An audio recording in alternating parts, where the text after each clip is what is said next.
在美欧的内部正在决裂，而且是全面爆发。我们等一下会一起来关心哦，因为这个时候川普说要撤军在德国这边的驻军，并且呢，在欧洲国家他使出了更大的一个课税方案，惹怒了欧洲国家。现在不管在军事上，在科技上，欧洲国家都说要去美化，转向中国大陆。今天就这些议题会一起来做关心。好，我们来看到中美之间的大国角力延烧到的是，竟然造成了美国跟欧洲盟友的裂痕正在快速的扩大。大家还记得吗？先前包括了川普跟德国的总理梅尔茨哦，双方因为这个伊朗问题公开交火了好一阵子之后，川普是记仇吧？五角大厦有最新的一个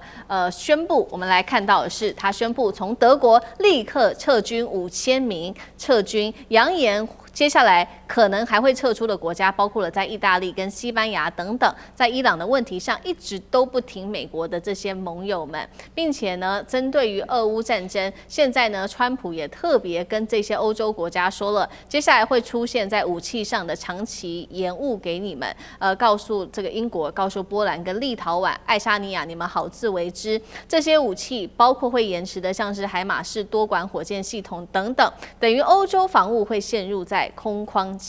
窗期当中。面对于来自于川普的压力，德国是立刻喊话了，他说：“我们德国并不是美国的附庸，接下来我们会来实施的是军事自主的方案。德国将会大幅扩军至46万人，并且目标定出来，在2039年前要打造欧洲最强的常规军队，包括了欧洲内部也开始讨论要来。”这个独立的防务体系要自己来做起来。节目一开始特别请教舰长了，当美国撤军，还有告诉这些欧洲国家说武器会延迟，双重的压力之下，欧洲又喊出不是美国的附庸，代表欧洲正式认定美国安全不可靠吗？舰长怎么看？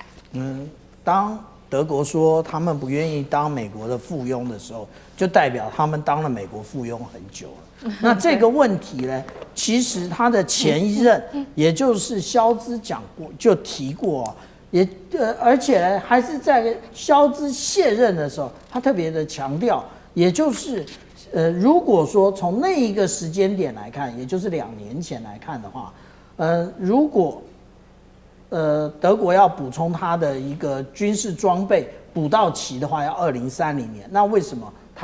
它的装备去哪？它的装备就在你美国的高声一喊之下，它是附庸嘛，直接送给乌克兰。那他送给乌克兰之后自己空虚，他跟美国买，他跟美国买的时候，美国正好提高价格来卖你，所以就叫你送他又赚，那也就是美国怎么看都赢啊。那也就是对于这一个欧洲，其实我们讲德国只是个代表，那结果德国他面对这种窘境的时候，那其实他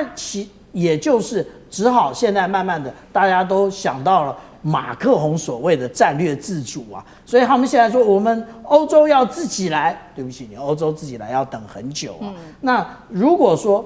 未来美国是一种什么样的情形？美国他们反正在这个川普他的总统任内啊，他很快的就会，他不高兴了，他就要退群了。那也就是你这一个北约如果做了他不想要的一个决定之后，他就说我要退出北约。虽然在美国的法律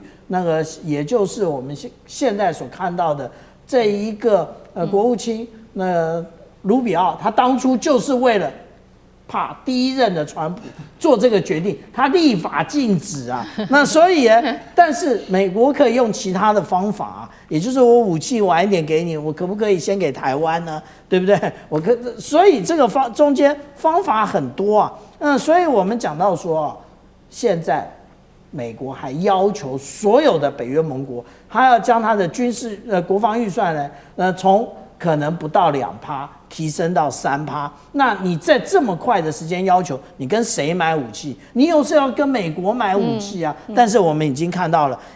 英国、波兰、立陶宛、爱沙尼亚，还有不知道什么时候交机的台湾啊，通通他都跟你讲延迟啊。大家说F16今年交1架，对，只有1架而已，后面的呢，这个不是台湾独有的问题，而且每一个国家，尤其是北约的国家，都遇到了相同的问题。好，对，现在北约国家就是相当的忧心哦，因为内部面临到了很多的问题，包括刚刚讲了嘛，美国说他要退群之外，他还喊话说要暂停不配合国家的这些资格，刚刚也讲了，还包括了西班牙，排除不听话国家参与关键的职位，这些都是美国说的。那北约国家、欧洲国家针对于川普的各种行为，他们又做出了什么决定呢？最新他们讨论说，2028年，也就是川普任期的最后一年的那一年峰会，干脆就不要办好了，免得又有更多的冲突了。现在北约还是美国说的算吗？那北约现在害怕的到底是俄罗斯还是美国？大家现在也在思考这个问题。杨老师怎么看？美国在北约的驻军，在欧洲北约的驻军有68000多人，那中间有36000人在德国，那在西班牙呢只有3816人，那主要都是在直布罗陀海峡。所以当川普说我要取消暂停西班牙的资格，他要退出直布罗陀海峡吗？美国在国防部、战争部在去年他就说嘛，全世界7个重要的海峡是维持美国军事海军霸权的关键的这种咽喉点。那直布罗陀就是一个最重要的进出，就是地中海以及前往红海进入到中东和印度洋。所以直布罗陀海峡的这个重要性其实不会比荷姆斯海峡差。因此，当这个3800多个美军如果都离开的话，那西班牙如果都退出北约的话，那美国怎么掌控直布罗陀海峡？所以，我们真的到细节里面去看，你就知道他只是在 bluffing， 他没有办法真的做到，而且已经是很少。那更不要说西班牙距离俄罗斯的这个距离是最远的，所以他这么做，我觉得只不过是在做一种威胁。而且美国对北约的重要，当然北约的国家感受很深刻。可是北约对于美国的重要一样啊，它也是整个战略延伸。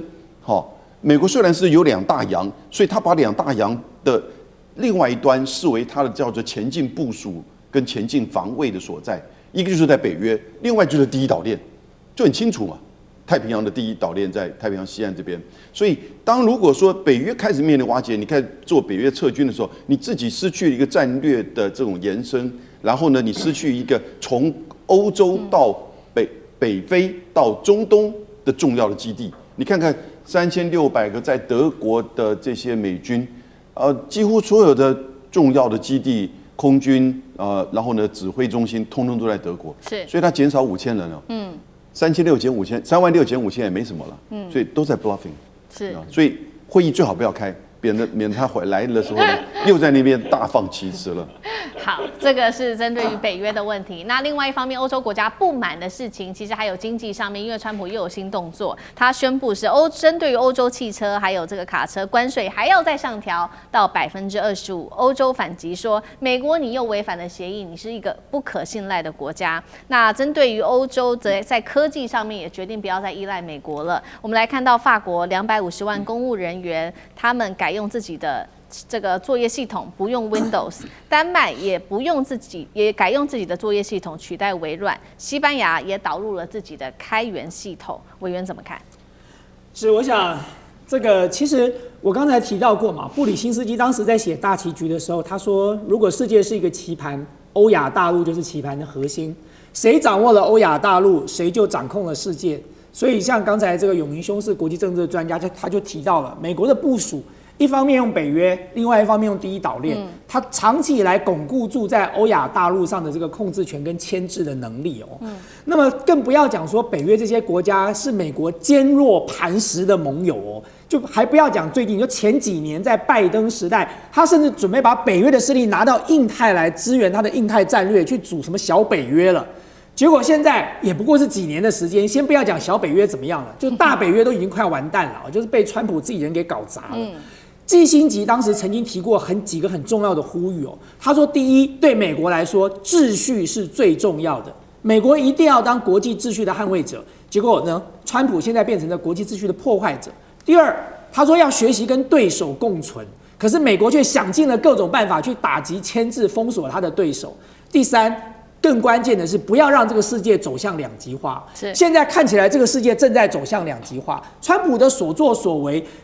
对照到这个棋盘来，就像刚才有明讲的，这个中国大陆跟美国的竞争，美国走的是帝国主义，走的是霸道路线，中国走的是不争霸的王道主义啊。所以在这个过程当中，这世界逐渐的变成两极化了。那么当然，这个中国不跟美国争霸，但是并不代表今天这些南方国家或者是被美国欺凌的这些国家不会往中国靠拢。所以我看到现在美国跟北约的关系，的确是非常的脆弱。那么，我当然很希望北约的会议赶快召开啊，因为各位知道，只要一召开北约的会议，川普就会乱讲话，川普乱讲话就再一次打了北约这些国家的巴掌，扫了他们的面子哦，他们的这个裂痕就会变得越来越大。在这个过程当中，其实对中国大陆来说，我先不要讲地缘政治的优势，就光讲中国大陆现在的5G啊，长久以来不是因为美国的压力被欧洲封锁了吗？有没有可能欧洲重新考虑呢？电动车呢？这也是美国为了要打击限制中国的电动车的发展，所以欧洲当时是跟进一起来做这件事情的。那电动车的市场有没有可能打开呢？那更不要讲 ASML 的光刻机喽。ASML 现在正准备要离开荷兰，要把它的这个企业总部移到了法国。最主要的原因就是因为美国当时所做的这些外交管制、这个出口管制，导致到 ASML 的这个销售的额度大幅的下滑。中国大陆市场过去这几年，在这个还没有出口管制之前，它占了 ASML 将近